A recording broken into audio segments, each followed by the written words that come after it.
Imaginez, vous donnez tout pour quelqu'un, votre temps, votre amour, votre avenir, et en retour, vous découvrez que cette personne a couché avec votre frère. C'est pas un film, c'est l'histoire vraie d'un mec qui croyait avoir trouvé l'amour de sa vie et qui s'est fait détruire de la pire manière. Accrochez-vous, ce que vous allez entendre va vous retourner. Tout commence au lycée.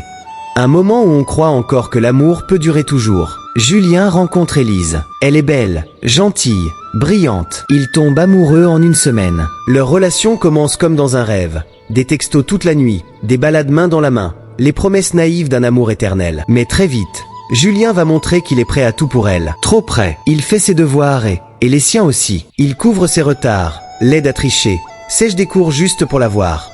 Il pense qu'aimer, c'est se sacrifier. Ses potes le préviennent. Fais gaffe mec, elle profite peut-être un peu. Mais lui, il les ignore. Il croit qu'ils sont jaloux. Il est aveuglé. Un jour, Élise tombe malade. Julien, fidèle au poste, passe chez elle tous les jours. Il cuisine, il fait les courses. Il manque même un contrôle hyper important juste pour s'occuper d'elle. Elle lui dit « T'es le seul qui a toujours été là pour moi ». Et lui, il en est fier. Mais en parallèle, quelque chose cloche. Elle devient distante. Son téléphone est toujours face contre table. Elle rigole toute seule en lisant des messages.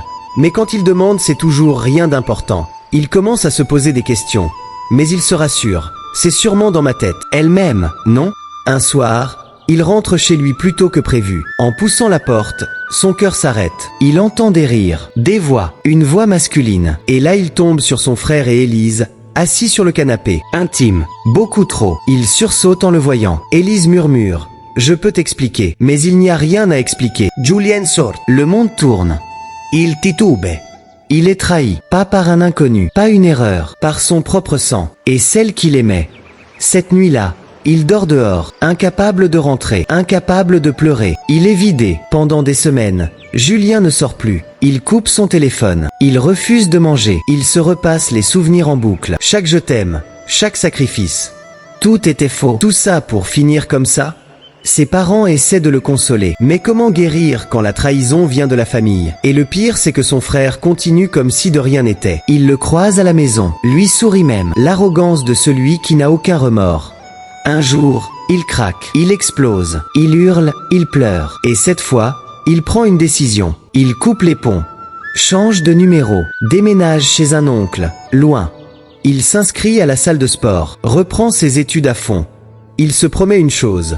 Plus jamais il ne se laissera détruire pour quelqu'un. Le processus est lent, douloureux, mais petit à petit, il revient à la vie. Il comprend que s'aimer soi-même, c'est la base. Et surtout, que ce qu'il appelait amour, c'était de la dépendance.